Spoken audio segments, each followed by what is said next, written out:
Do you have speed? Okay. We're going to read over the little bit of 1 Timothy.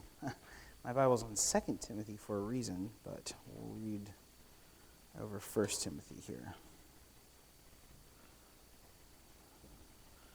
1 Timothy chapter 6. Just a little bit of it this time. It's okay. 1 Timothy chapter 6. Teach these things, Timothy, and encourage everyone to obey them. Some people may contradict our teaching, but these are the wholesome teachings of the Lord Jesus Christ. These teachings promote a godly life. Anyone who teaches something different is arrogant and lacks understanding. Such a person has an unhealthy desire to quibble over the meaning of words. This stirs up arguments ending in jealousy, division, slander, and evil suspicions. These people always cause trouble. Their minds are corrupt, and they have turned their backs on the truth. To them, a show of godliness is just a way to become wealthy. Yet, true godliness with contentment is itself great wealth. After all, we brought nothing with us when we came into the world, and we can't take anything with us when we leave it. So if we have enough food and clothing, then let us be content. But people who long to be rich fall into temptation and are trapped by many foolish and harmful desires that plunge them into ruin and destruction. For the love of money is the root of all kinds of evil. And some people craving money have wandered from the true faith and pierced themselves with many sorrows. But you, Timothy, are a man of God, so run from all of these evil things, pursue righteousness and a godly life, along with faith, love, perseverance, and gentleness. Last week, what did we talk about?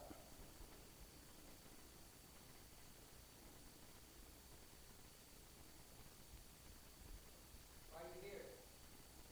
Very good. We talked about why are we here, and did we come up with good answers?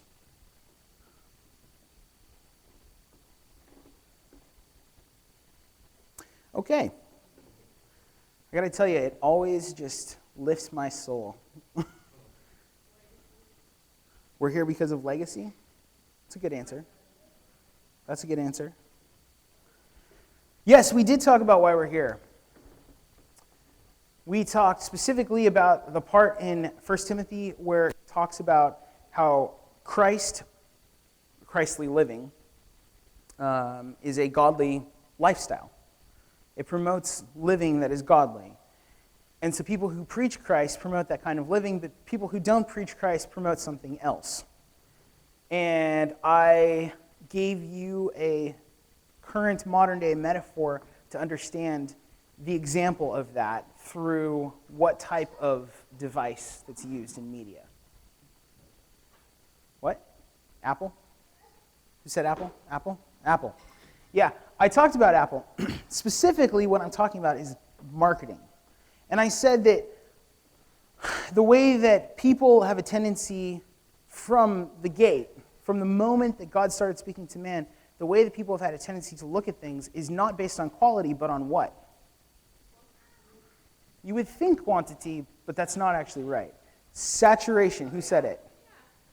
Saturation. Because it's not necessarily about quantity. In most cases, quantity and quality can be juxtaposed to each other, but in this case, we're talking about saturation versus quality. The idea that the more you see it, the more you become endeared to it, the more you become endeared to it, the more quality it is, as opposed to its quality because it is quality.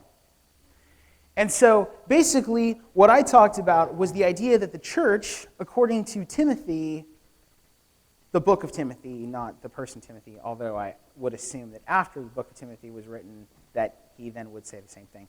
Anyway, that the church, according to Timothy, one of its main purposes in Christianity is to do what?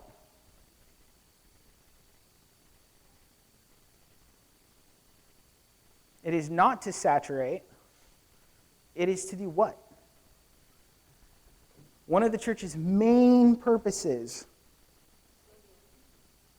is to create quality control. It's like I wasn't even preaching last week. One of the main purposes of the church is to create quality control with what as the standard? With Christ as the standard, right? So this week, we're going to take and build on that Last week, I ended the sermon asking, why are you here? Now, the context of the question of why you're here isn't free-floating, and it's not necessarily about this church so much as it is a reflective question about any church that you go to. So, the question was, why are you here? But the subtext is, if you are not here because of quality, then you're here for the wrong reasons. Remember that? Okay. So, today we're going to continue on sort of with that ideology. We pose the question, subtextually, do you value quality over saturation in marketing? This week we're going to talk about the cost of quality. We're going to talk about the risk of quality. So let's just go back and take a look at chapter 6 again. Some people, in verse 3, may contradict our teaching, but these are the wholesome teachings of the Lord Jesus Christ. These teachings promote a godly life. Now verse 4. Job opening. Now verse 4. Anyone who teaches something different is arrogant and lacks understanding. Such a person has an unhealthy desire to quibble over the meaning of words. This stirs up arguments ending in jealousy, division, slander, and evil suspicions. These people always cause trouble. Their minds are corrupt, and they have turned their backs to the truth. To them, a show of godliness is just a way to become wealthy. So, what we have here is a picture. A picture of what? If Christ is the picture of what quality should be, and if the standard is that living like Christ and following Christ creates a godly life, then what do we have a picture of here directly after that?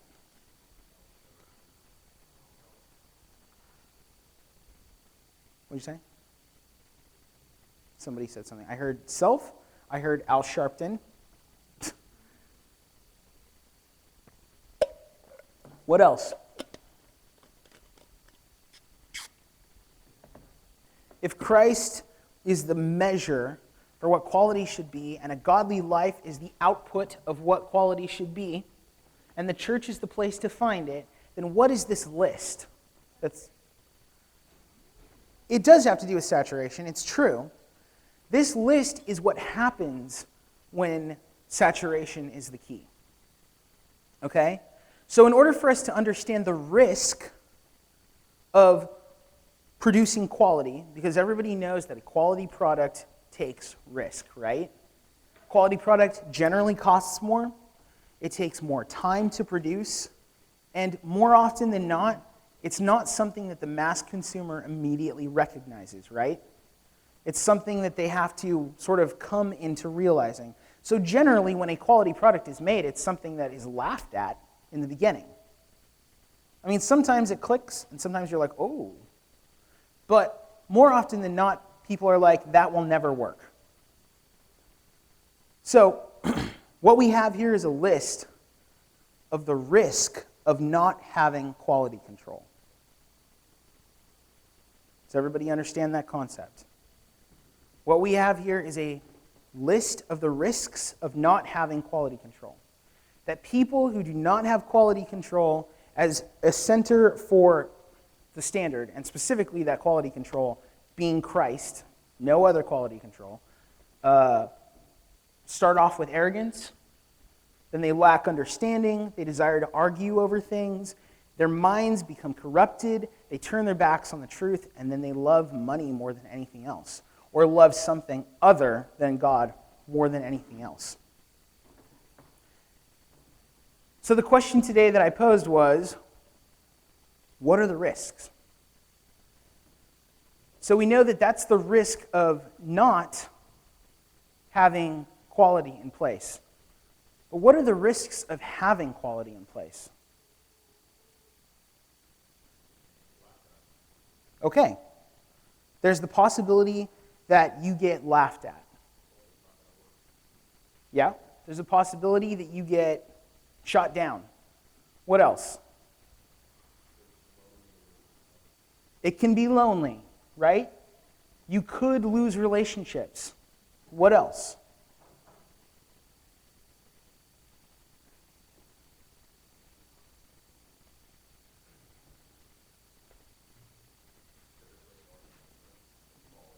Okay? It could take more of your resources. It could drain you more. What else? Sorry? It could give you contentment, although I wouldn't call that a risk.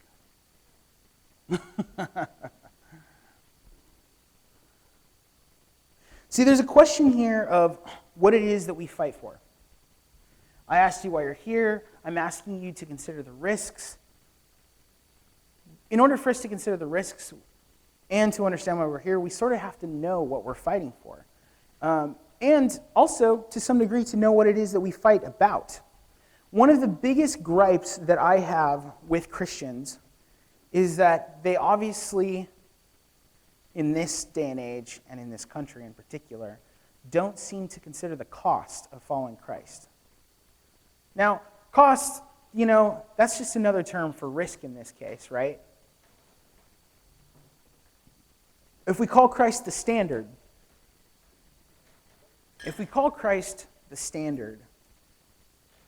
for godly living, for what is to be followed, and we say that this list is the anti-standard, let's say, what will happen if you don't follow Christ, well, then we have to look at what happened to Christ when he was measuring up to the standard of God, right? So when we ask that question of who Christ is and what he was that he was fighting for and what his life looked like, what did you see? You saw all of the things that were said, right? He was laughed at. He was rejected. He made a substantial investment, pouring out his lifeblood. I mean, we're talking about such a substantial investment that the world has not stopped talking about it. Whether you believe it or not, the world has not stopped talking about it, right? So, when we're talking about living a godly life, and Paul says to Timothy that people are supposed to follow the standard of living a godly life, that they're not supposed to follow the standard of being saturated in the marketing campaign of spirituality, but in fact that they're supposed to follow Christ, then we have to ask ourselves, what are we willing to do to follow that standard? Now, it's interesting the way that Paul phrases it, because at the end of this list of things, he says what?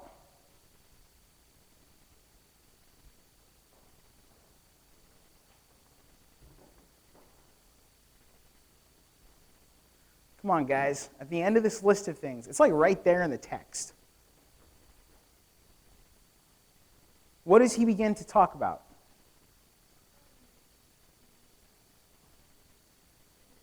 No one?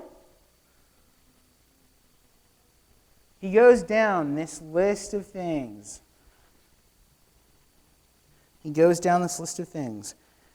And he says, these people always cause trouble. Their minds are corrupt. They have turned their backs to the truth. To them, a show of godliness is just a way to become wealthy. So, a show of godliness is just a way to become wealthy. What's the one thing that, I guess there's two things in relationships that causes issues. Two conversations in relationships that cause issues. One is a lack of communication, okay? What's the other thing? Money. People have a hard time with church. What are the two things they have that are difficult with church? One of them is attendance, like just simply going to church. And the other one is, as Adam points out, tithing.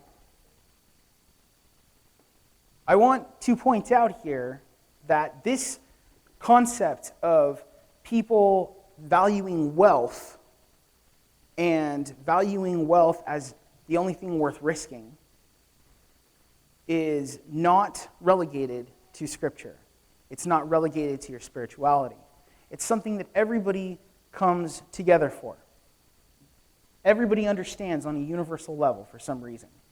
So, if I'm to tell you that I need you to help me out for 7 days, and every day for 7 days, I need you to lift a 100-pound block, which I'm going to place here at the front, and I need you to move it to the back. And then the next day, I need you to move it back. And the next day, I need you to move it back. And I tell you that I want you to do this to help me out, because for whatever reasons, I need this done. Okay? And then John tells you the same thing, but John's going to offer you $1 to do it. So I'm not going to offer you anything, but John's going to offer you $1. Who are you going to be more likely to help? John, for $1. Think about that.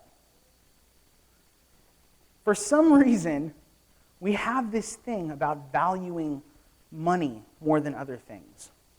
So the conversation about risk sort of begins at this place, this universal place of understanding what is valuable. To this generation, what's valuable is what? Money. It pretty much has always been money from the gate, right? Not just this generation. Let's look at the decadence described by F. Scott Fitzgerald, right? Everybody knows what I'm talking about? Gatsby, right? What happened in that book? Spoilers. The decadence of his lifestyle and the pursuit of money left him empty, and eventually he kills himself. And everybody else kind of has a terrible time throughout the book too. So, what other examples can you think of where money is seen as a main driver for risk?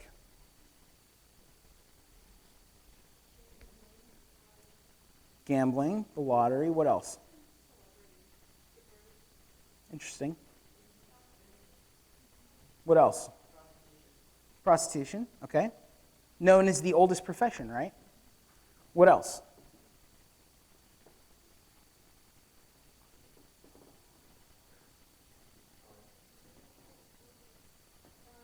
Interesting. What did you say, Alex? Time? Interesting. What else? Scientific. Yes, subjecting yourself to all sorts of scientific tests for money. How about for yourselves? So these are general questions, right? General questions about things, about the human populace. But how about for yourselves? How vulnerable can you get in this discussion? How about for yourselves? When have you been willing to risk lots of things for money, but had to think twice about risking those things for relationship? It's a little bit harder of a discussion to have, right? But that is the discussion that we are supposed to have. That is the discussion that we're supposed to have. And it's interesting that Paul puts it into a bookend. He talks about all of these things, and then he stops with essentially talking about money. And then afterwards, he even qualifies that statement to give us one of the most eisegeted statements, and even interpreted incorrectly statements, where it says, the love of money is the root of all evil. Should we look at it again?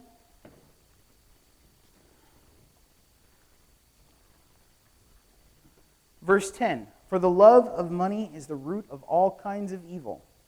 And some people craving money have wandered from the true faith and pierced themselves with many sorrows.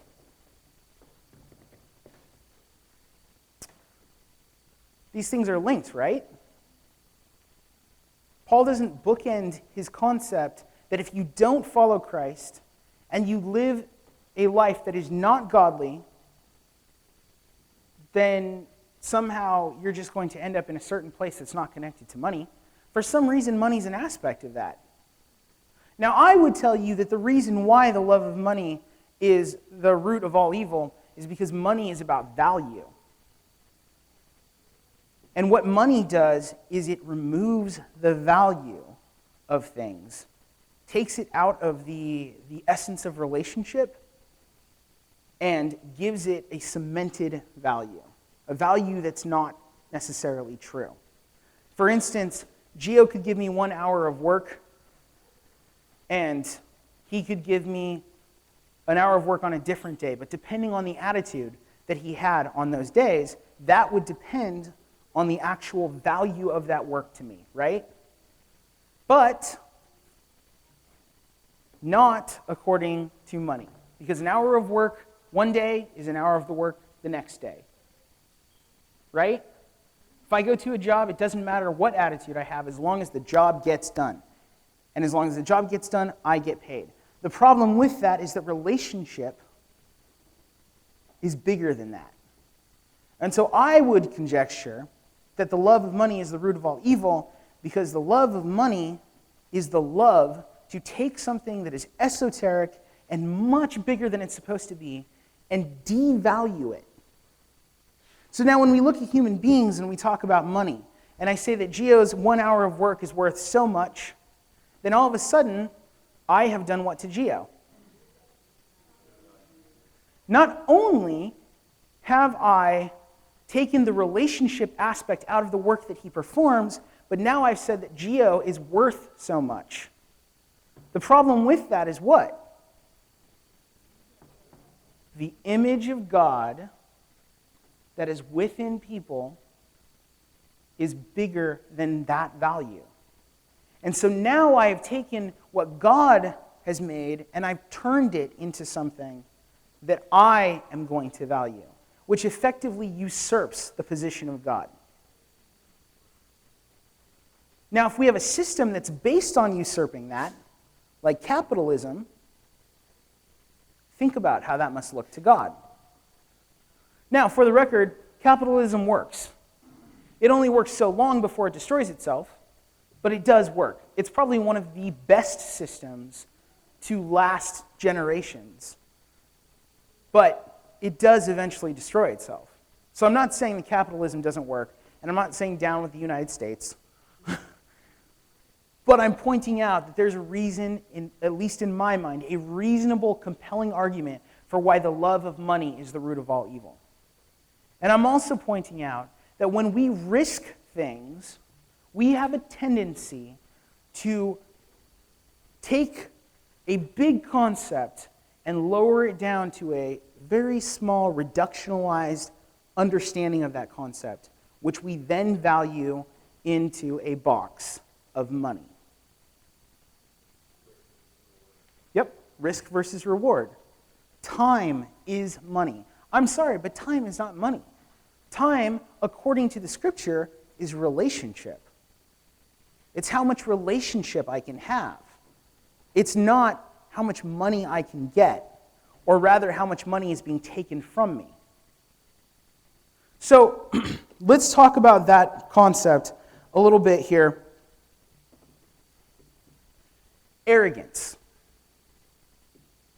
People who are teaching these things that are not godly, they become arrogant. They lack understanding. They desire to argue over the letter of the law. Quibble over words is what the NLT says. Their minds have been corrupted. They turn their backs on the truth. They love something other than God. Specifically, they love to reductionalize human value. This, of course, is in juxtaposition to true self-contentment. And we're going to talk about true self-contentment next week.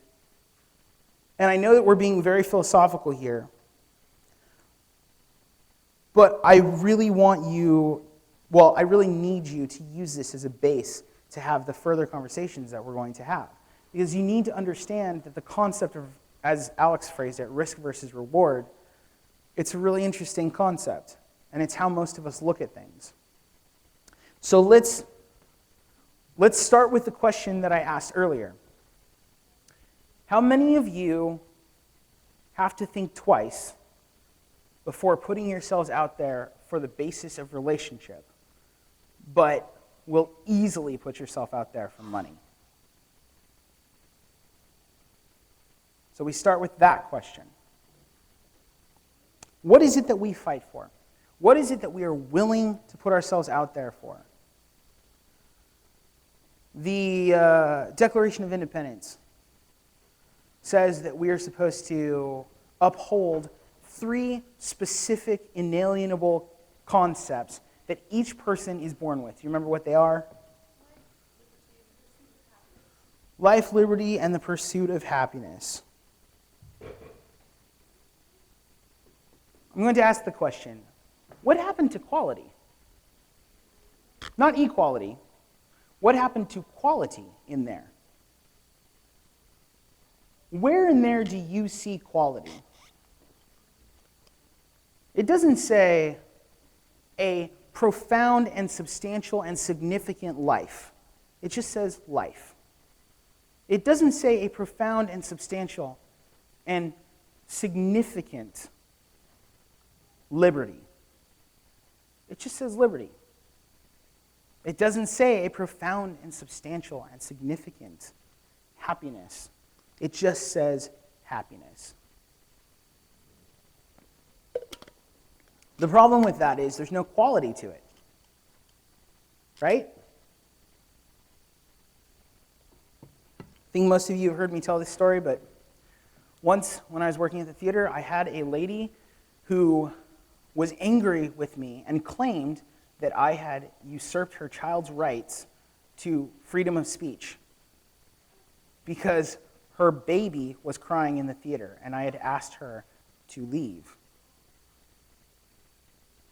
But her child had a freedom of speech. And she told me not only that her child had a freedom of speech, but that her child had the right to happiness, and if that is what her child wanted to do, then that's what her child does. And you know, it sounds kind of weird, but is it that weird? Is it? Because when I can turn on the news and I'm told that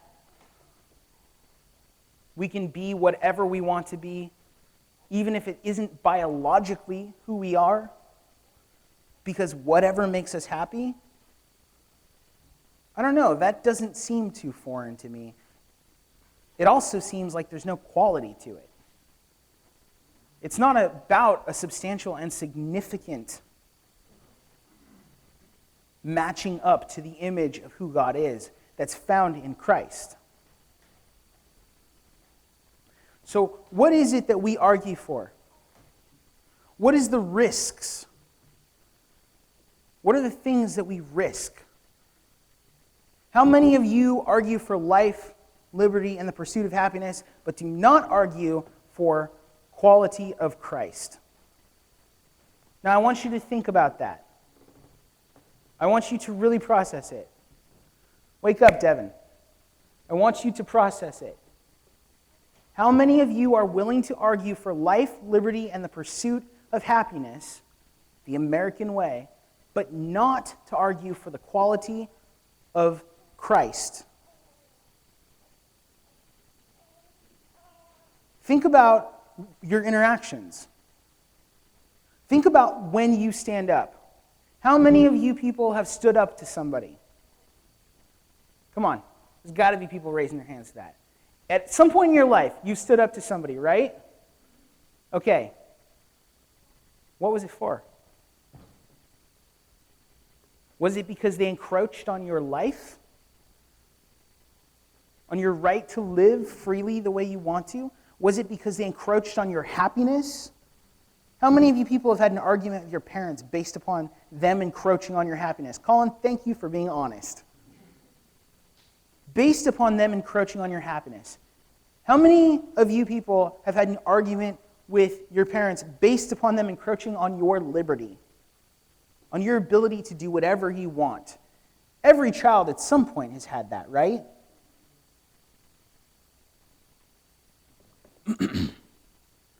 But that's not the Christian way. That's not the Christ way. That's not who Christ was. Happiness risks right perception. If you are willing to fight for your happiness, then be willing to risk having a perception that is right about things. When I mean right before God. Be willing to risk that and gain spiritual impotence. What do I mean by that?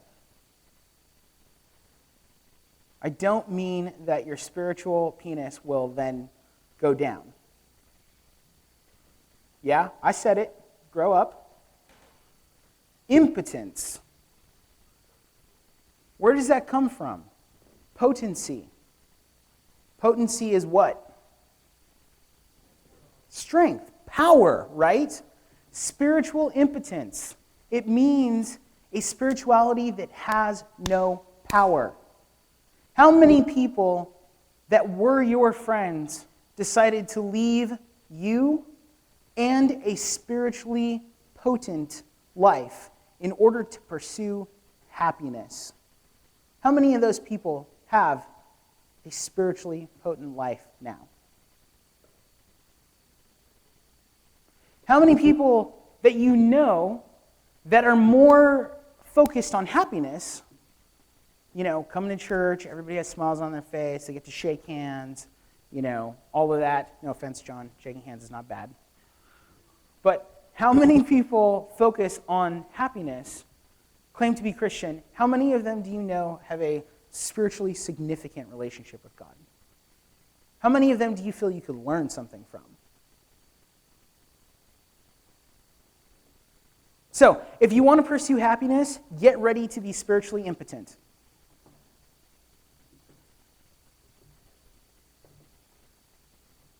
You want to pursue pleasure? Get ready to risk a lack of relationship. Why is that a big deal to not have relationship?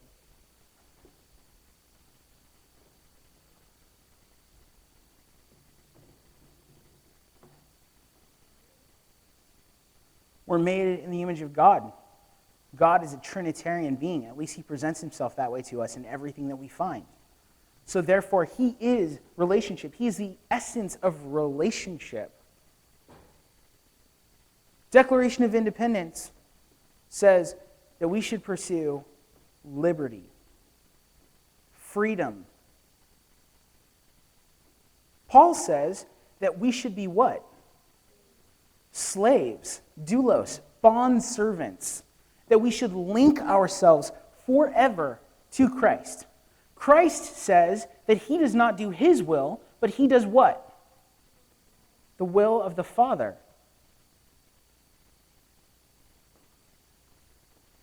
Yet I am my own man. I can do whatever I want. I should pursue independence. Well, get ready, because if you pursue happiness and pleasure is your authority, then you will become spiritually impotent. And that will lead you, because your relationship is spiritually impotent, because what you put out there is spiritually impotent, people don't like to be around flaccid people. They don't like that. People want to be around people who have energy, because it makes them energized. So if you are spiritually impotent, then yeah, you may get liberty, but you won't be in the image of God. You risk falling short of God's Trinitarian image.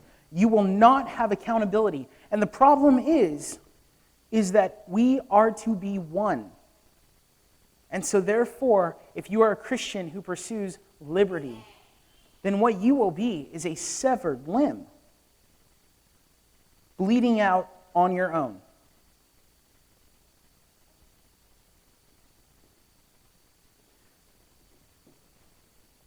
If you are to pursue money or any system which creates a surrogate God, what do I mean by a surrogate God? A replacement, a substitute. How about this? because we're talking about the love of money. Ready? A counterfeit. If you are a Christian, but you have a counterfeit God, then you are what? You're an idolater. God doesn't talk too much about worldview. He doesn't. He doesn't talk too much about atheism and agnosticism, right? It's not really there. But what he does talk about is idolatry. And there's a reign of judgment coming for people who replace God with a surrogate. All of these things, people tell us, like, don't say this and don't say that. Make sure to be politically correct. Make sure you don't say this person's name. Make sure that you hold off on saying this. Make sure that you say this just the right way. I'm sorry, but that is not the responsibility of the church. The responsibility of the church is what? Quality control. So it is important to say, you are being arrogant. It is important to say, you lack understanding. It is important even to call people by name. Now, all, of course, for the sake of reconciliation to the standard of Christ, not for the sake of cutting people off. But let's be clear, we have a tendency to not even be willing to do that because we're afraid of what? The risk. Because at the end of the day, people, Christians especially, they're not in it because of Christ. They're in it because they have a surrogate God. Because their standards are based on money, or their standards are based on life and liberty and the pursuit of happiness in the American way, or their standards are based on humanism, or their standards are based on science, or their standards are based on their family. But what are their standards not based on? Christ. So now I ask the question again. Will you be vulnerable and honest about how you're growing and what you struggle in? And take a look at your standard of your day-to-day interactions. What is it that you have problems with acting like Christ unless you're getting paid? Now, it can be getting paid with food. It can be getting paid with sex. It can be getting paid with money. It can be getting paid with fame, station. There's plenty of elders out there who love being elders, and so they fit the bill, right? They love being in the position of leadership, and so they act like leaders. That doesn't mean that they're following Christ. What drives you? What are you willing to risk? Why do you risk it? And what do you struggle with? I will leave you with this.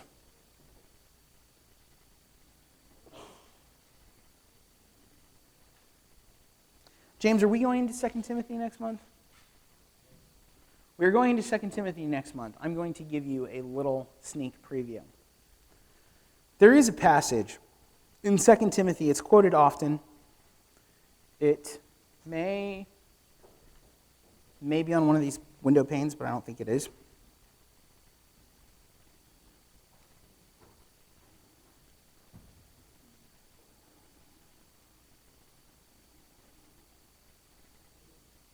Right, okay. 2 Timothy, chapter 3. Sorry. You should know this, Timothy, that in the last days, there will be very difficult times. For people will love only themselves and their money. They will be boastful and proud, scoffing at God, disobedient to their parents, and ungrateful. They will consider nothing to be sacred. They will be unloving. They will be unforgiving. They will slander others.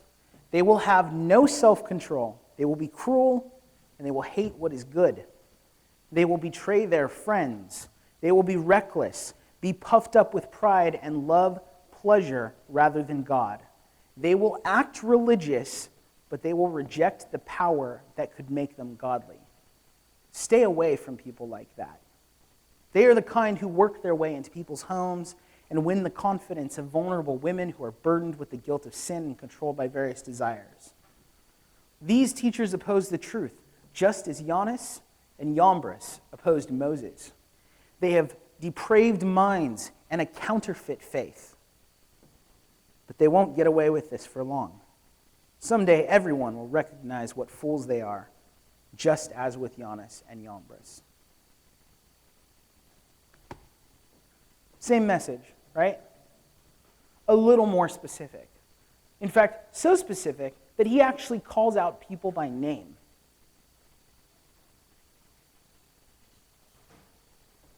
But going down this list,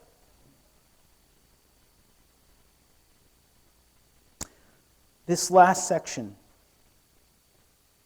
scoffing at God. That's common, right? Scoffing at God. How many of you people have to kind of laugh when you talk about God with your friends? You know? Sort of have to, well, you know, I go to church on Sunday, but you know. Scoffing at God. How many people just hear over and over and over God being taken for granted? Or God being put in vain like he's a joke? Oh my God, oh my God. Scoffing at God. Disobedient to their parents. That seems pretty common, right? In fact, we don't even believe in parental authority anymore. The state has more authority to interfere in our children's lives than parents do. We're afraid of disciplining our children. You know, what are they going to do? What might they do to us if they found out this? Keep it a secret, guys. Because our children, they can run the gambit on us if they want to.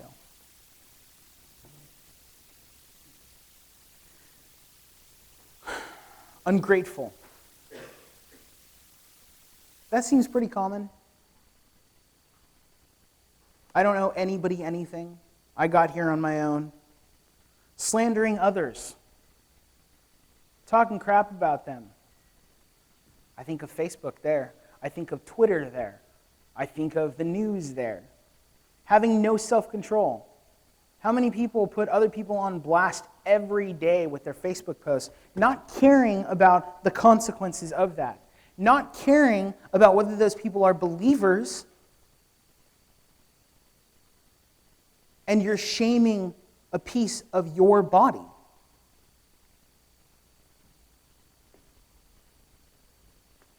It says immediately after that they will betray their friends. It calls them reckless. And then when you call them on it, they're puffed up with pride. That they love pleasure rather than God. Verse 5. This version says it a little differently. But basically what it's saying is they will act religious, but with no power. I call you and your attention again to understanding who Christ was and what was the thing that blew their minds when they saw Christ. He spoke with authority. Because there were tons of religious people. But when Christ talked, there was power. It was something that moved people. So, last week we talked about why it is that we're here. This week, there's a lot more to it, but it's really a question of what you're willing to risk in order to have quality.